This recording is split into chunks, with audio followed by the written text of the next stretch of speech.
A deadline that was supposed to force Canada's hand may be backfiring on the man who set it. As July 1st nears, the United States, Canada, and Mexico face a critical choice under their North American Trade Pact, known as CUSMA. The deal isn't expiring, but the three countries must decide whether to renew it for another 16 years, withdraw, or let it roll into ongoing annual reviews while staying legally in force. President Trump has sent mixed signals, at times saying he's, quote, not looking to renew the agreement, even as his own trade officials continue talks. Tensions escalated earlier this year when Trump suspended negotiations with Canada over an Ontario television ad, and tariffs on steel, aluminum, autos, and lumber have strained industries on both sides of the border.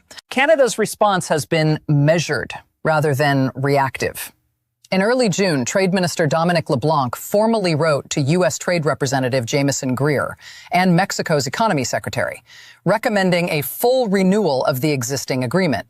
LeBlanc called the deal highly beneficial to all three countries, while noting Canada remains open to discussing improvements.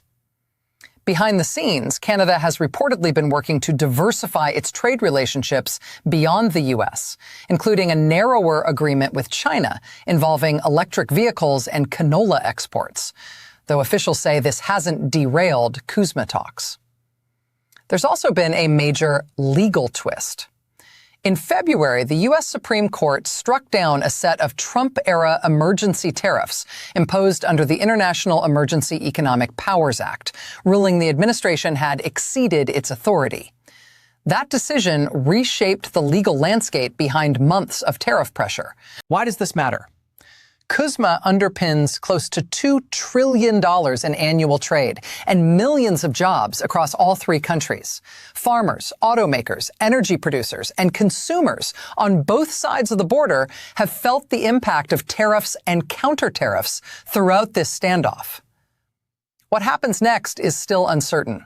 Trade experts say a clean renewal looks unlikely without changes. Talks are expected to stretch well past July 1st, with autos, dairy, and digital trade rules among the toughest sticking points.